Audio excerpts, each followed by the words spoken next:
Hi, it's Erin. I wanted to film a very informal video while it's in my mind about streams of income that can come from creating a candle business. So obviously you can sell your candles online, whether you're choosing Etsy or Shopify.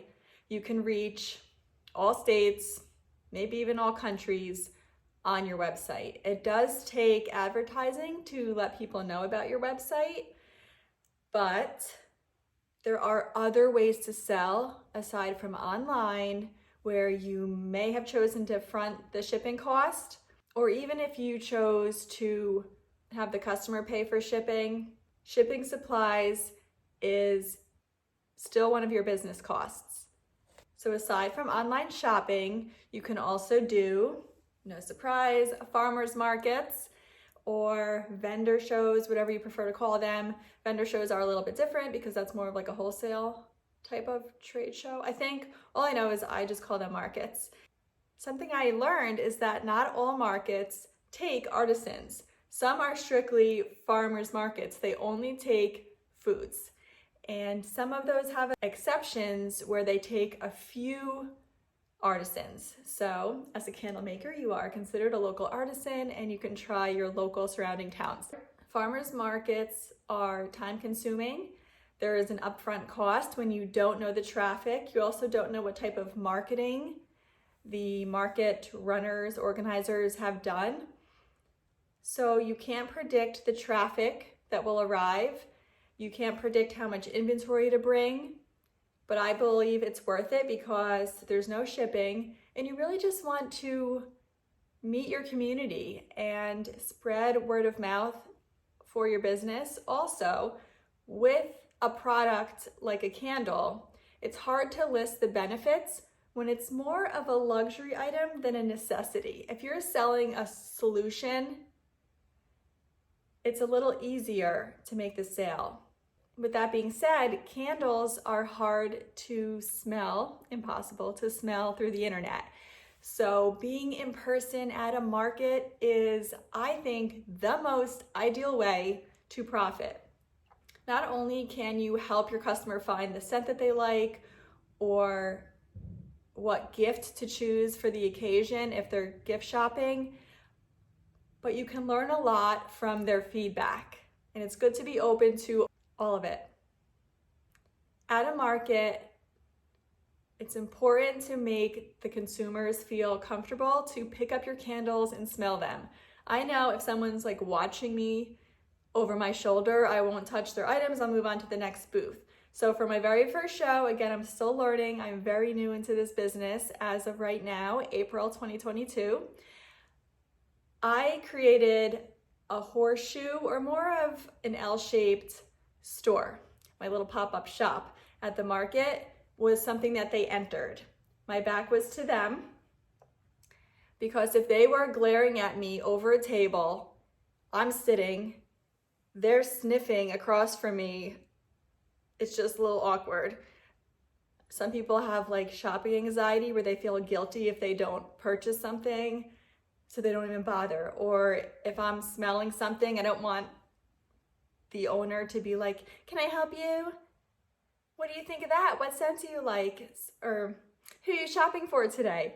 I just feel uncomfortable as a consumer and as a seller doing that. So I let them come in behind me. I said, you're welcome to touch all of the candles, smell as many as you'd like.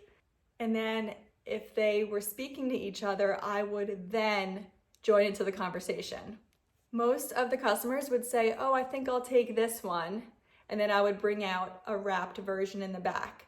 I'm still experimenting with how to set up my market inventory, but my important factor for my first show was them getting the candle home safely. And so it's more aesthetically pleasing when I ship it, but I'm working on that. I think I have a solution for how to make it pretty. There are mixed feelings that candle vendors have regarding if the person wants to pick up their exact product from a row of the same scent behind the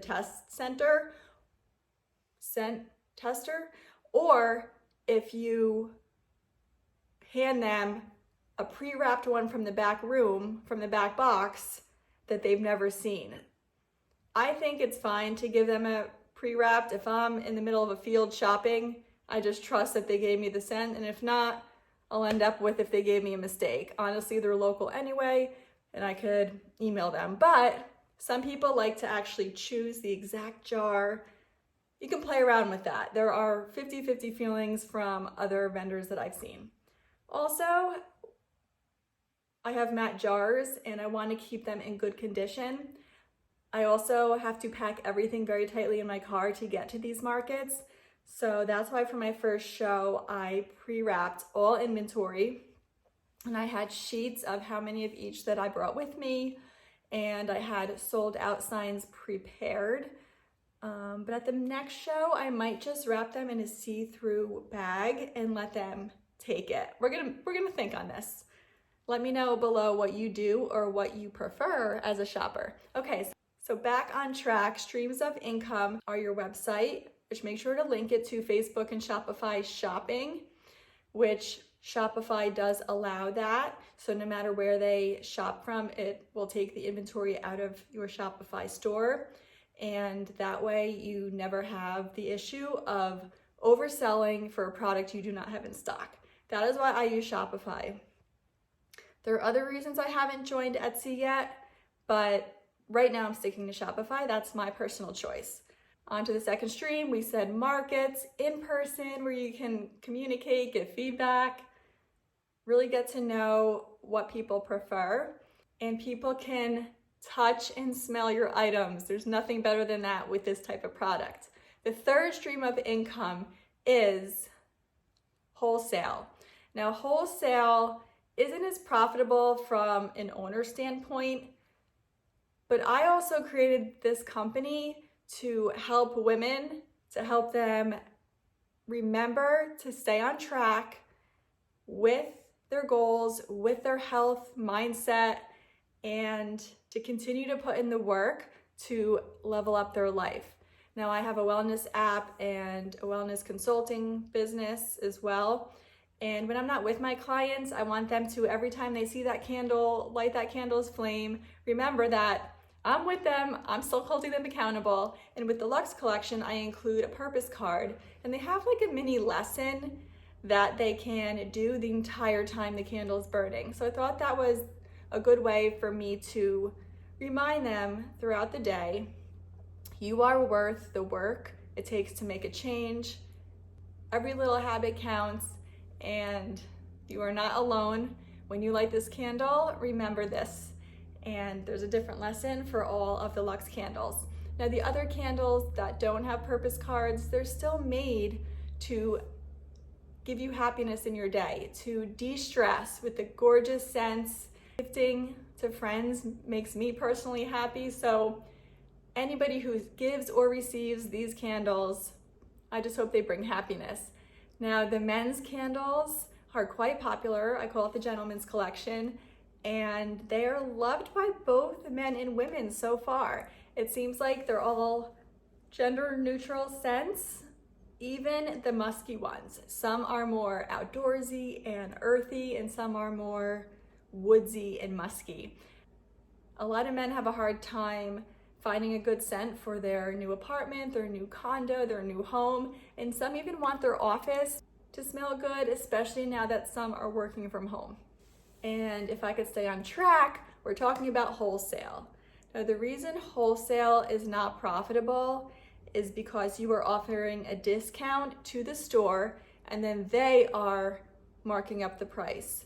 So it is more to get your name out there, and